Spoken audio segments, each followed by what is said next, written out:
Welcome back to P&B's Wide World of Ports. This is day 2 of my Poland trip, which includes stops at 2 German World War II bunkers.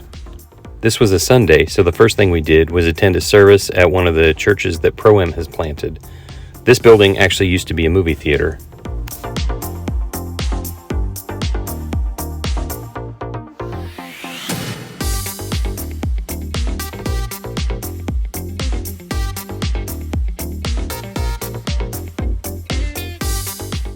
Obviously, it was a Polish-speaking church, so they gave us these headsets so we could hear the message translated into English.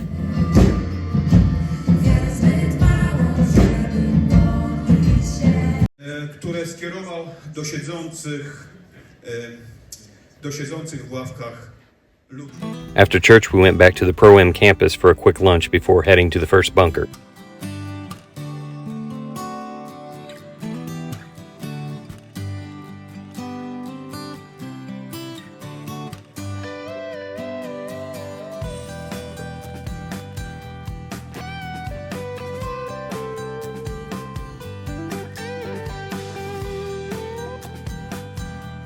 The camp fed us well every day, as you can see. Now we're headed to Konevka to check out the first bunker.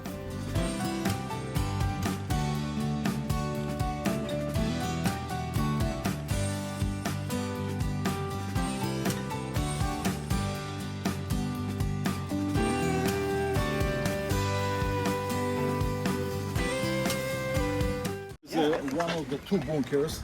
Another one is like 4 or 5 kilometers from here.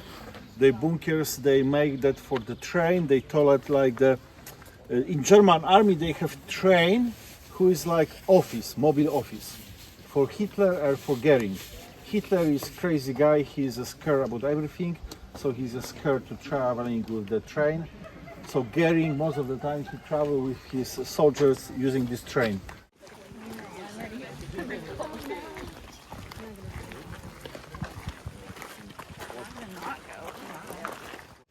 For an additional fee, you can take a ride in the sidecar of this restored World War II motorcycle.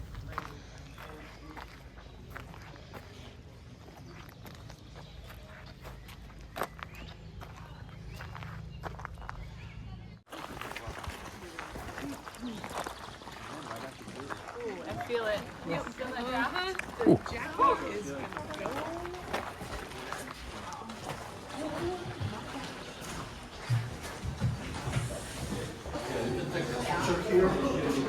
He looks like German soldier. Many of these artifacts were found in the bunker, but some were brought in from other locations for the museum.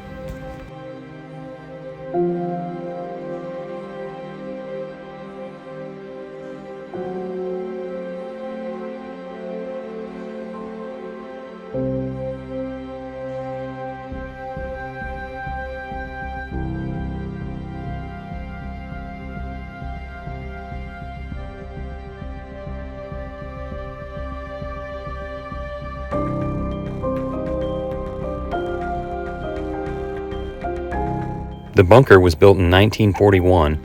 It's 380 meters long because it was built to shelter an entire staff officer's train.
Tomashev in the area, and you see in Tomashev you find the store today, and it's very close to the store is German bunker. Still exists, you know.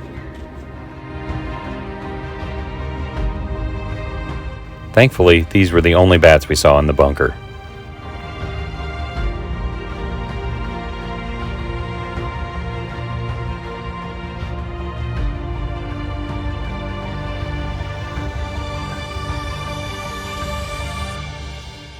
It's kind of hard to see in this video, but the plexiglass is there to preserve a diagram that was drawn on the wall while this bunker was in use.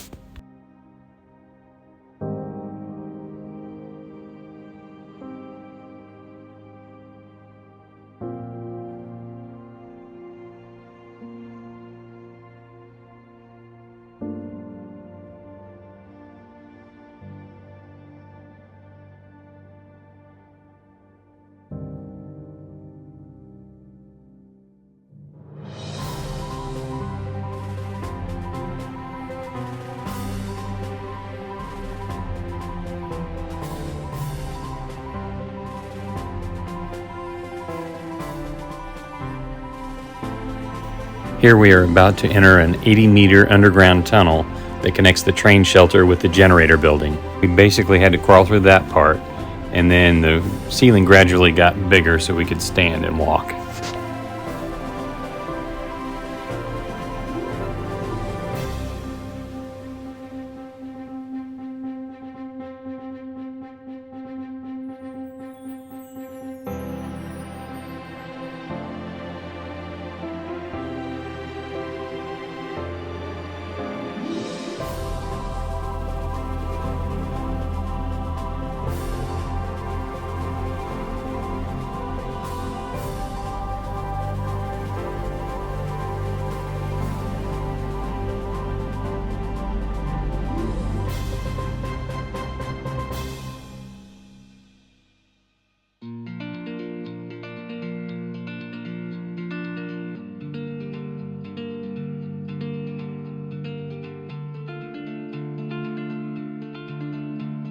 This is the spot where the huge generator used to be.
What looks like a big chimney out here in the forest is actually air intake for the bunker.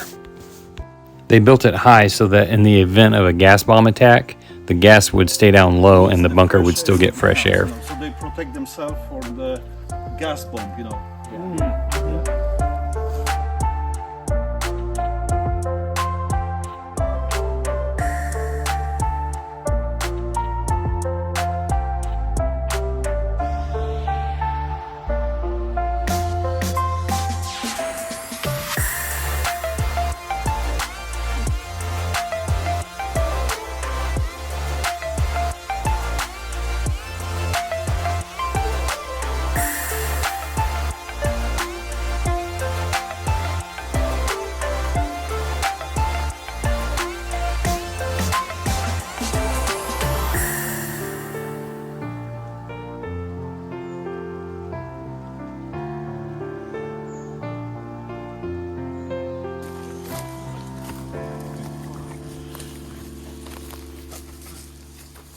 is interesting because they have fuel tank shelter here.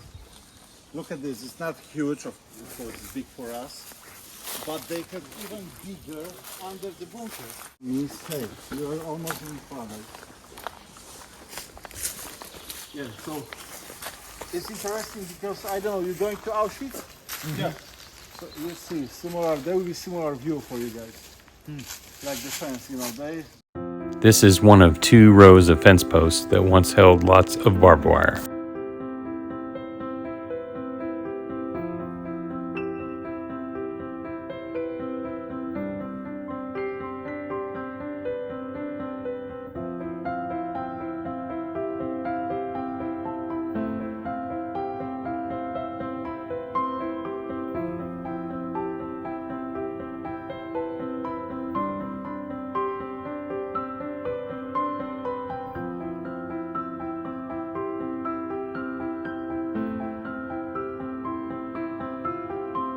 It's hard to see in this video, but there is still an opening down there for the well.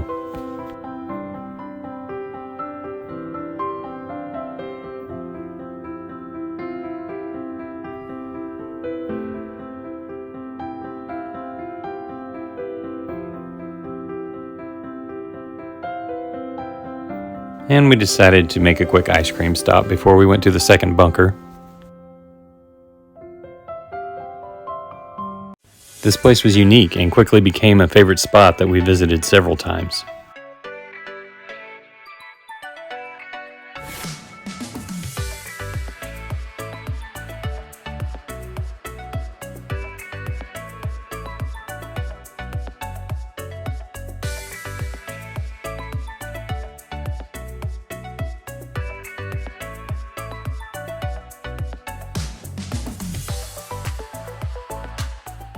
The second bunker is on what I assume to be public land and has pretty much just been left to deteriorate.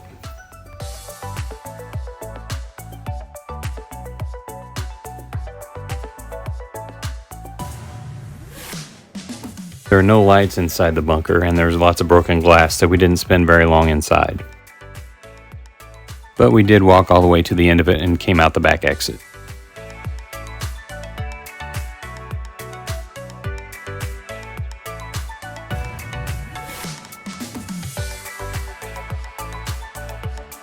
In this shot, you can see just how well these bunkers were camouflaged in the forest. You definitely have to watch your step when you're walking on these trails.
We finished off the day at the home of Daniel and Edita, a husband and wife team that are a part of Proem.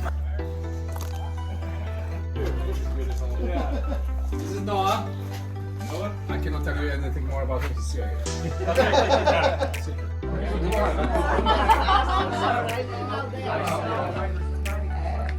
They served us a delicious homemade meal of authentic smoked Polish sausage. Hitler is crazy guy.